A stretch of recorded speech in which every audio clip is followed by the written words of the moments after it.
Assalamualaikum warahmatullahi wabarakatuh. Om Swastiastu, Namo Buddhaya, salam kebajikan, salam sejahtera buat kita semua. Bapak Ibu, terima kasih untuk kesempatan yang diberikan. Terima kasih juga saya sampaikan kepada para panitia yang sudah memberikan kesempatan bagi saya untuk mempresentasikan hasil penelitian saya ini, dan harapannya semoga hasil ini atau draft ini akan diterima dan kemudian akan dipublish di SINT atau jurnal yang terakreditasi nasional.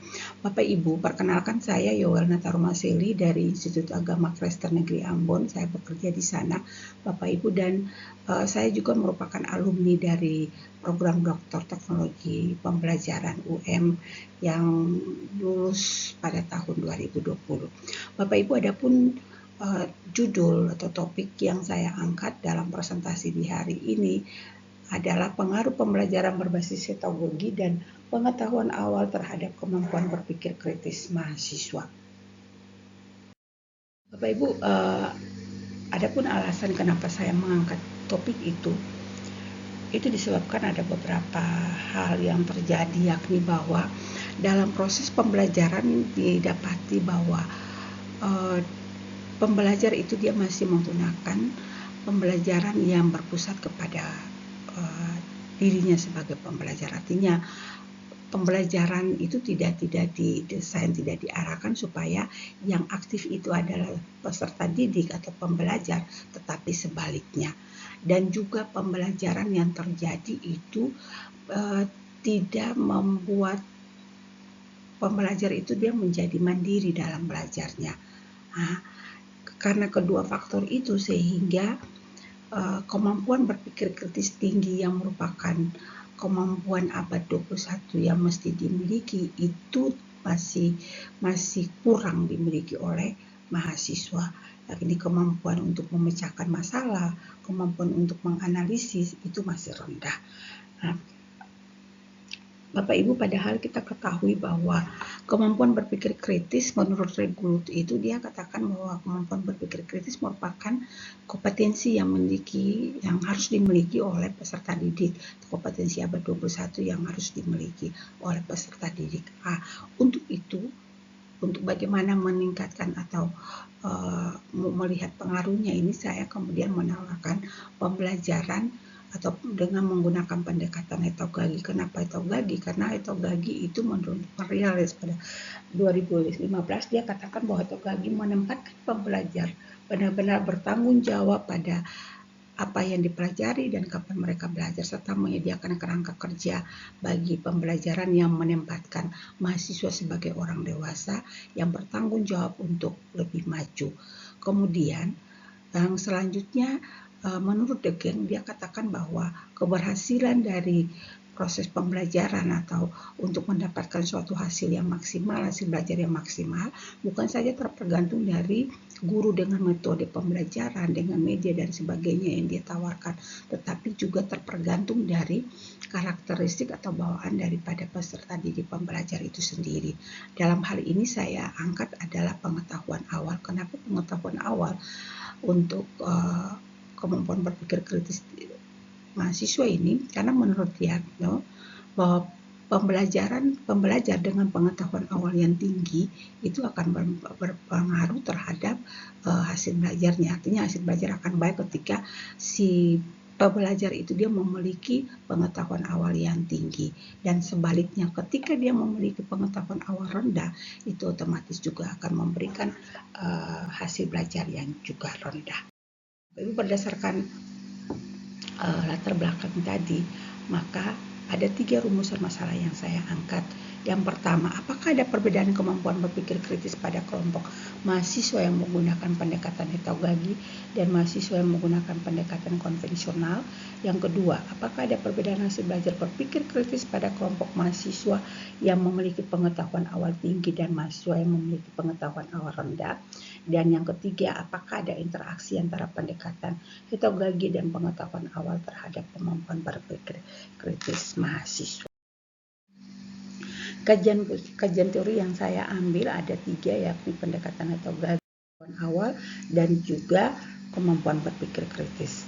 Sementara metode penelitian yang saya pakai adalah metode penelitian kualitatif, di mana penelitiannya ada eksperimen dengan menguji pengaruh variabel bebas terhadap variabel terikat.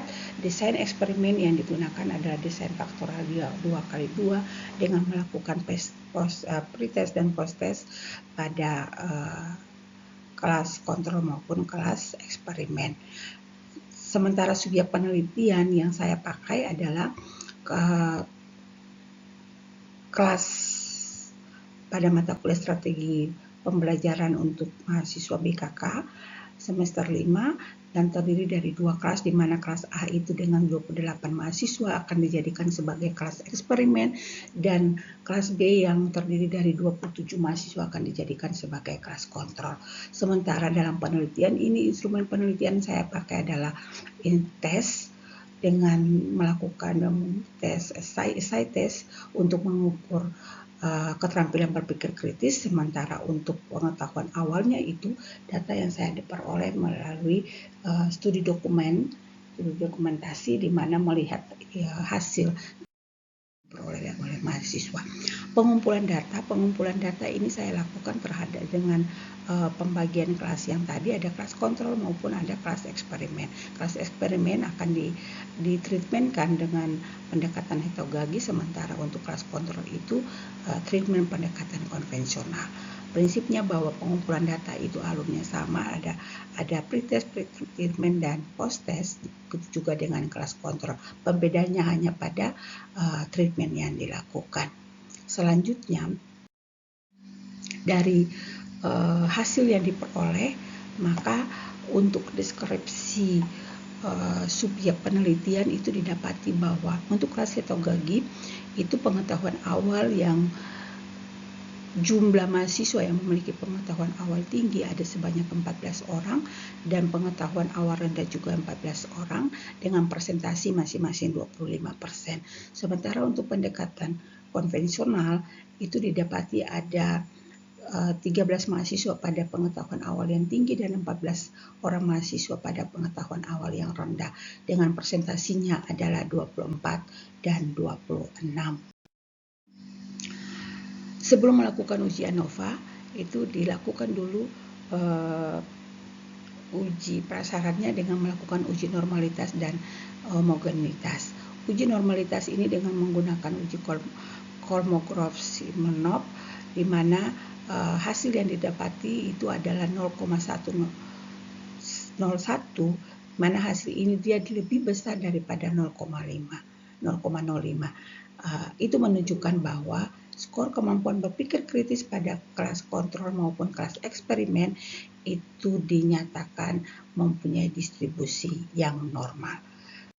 Kedua adalah uji homogenitas, di mana uji homogenitas ini mengacu pada uji Leibniz, dan hasil yang diperoleh adalah 0,297, di mana hasil ini dia lebih besar daripada 0,5. Maka dapat disimpulkan bahwa model kemampuan berpikir kritis yang dibuat itu adalah homogen.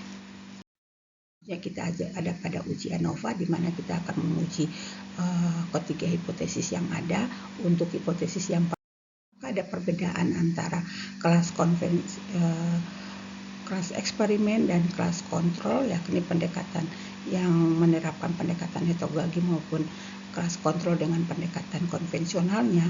Didapati bahwa pada kelas treatment, kelas eksperimen itu dengan pendekatan heterogagi, kemampuan berpikir kritisnya lebih tinggi dibandingkan dengan kelas yang menggunakan pendekatan konvensional.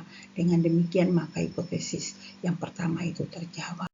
Sementara hipotesis yang kedua itu untuk melihat apakah pengetahuan awal yang tinggi atau pengetahuan awal yang rendah yang berdampak pada kemampuan berpikir kritis.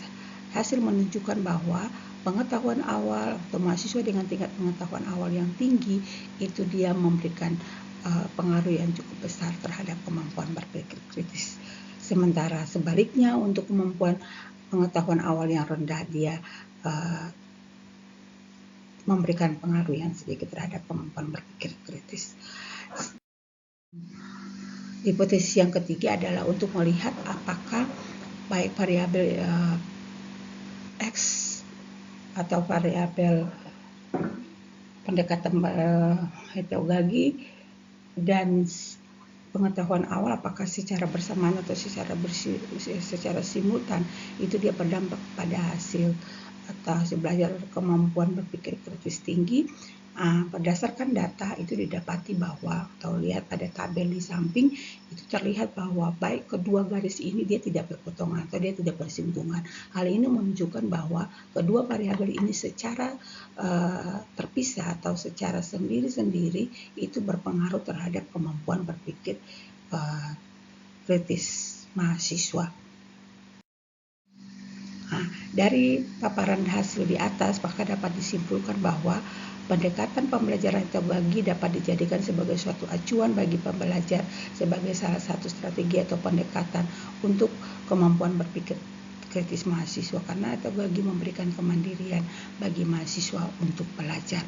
Yang kedua, tingkat pengetahuan awal pembelajar sebagai salah satu karakteristik pembelajar merupakan unsur yang penting yang harus menjadi perhatian pembelajar dalam mendesain pembelajaran maupun dalam proses pembelajar. Pembelajar dengan pengetahuan awal yang tinggi akan memberikan dampak yang baik terhadap prestasi belajarnya. Sebaliknya, pembelajar dengan tingkat pengetahuan awal rendah akan memperoleh prestasi yang kurang. Yang ketiga, dalam proses pembelajaran, pembelajar harus memperhatikan kedua variabel ini, baik pendekatan heterogagi maupun pengetahuan awal, sebagai karakteristik pembelajar dalam upaya untuk meningkatkan kemampuan berpikir kritis. Karena apa? Karena baik heterogagi maupun pengetahuan awal, kedua-duanya turut berpengaruh terhadap kemampuan berpikir kritis secara signifikan. Bapak Ibu yang boleh saya sampaikan, saya mengucapkan terima kasih atas perhatiannya. Selanjutnya saya memberikan kesempatan kiranya ada kritik saran yang sifatnya membangun untuk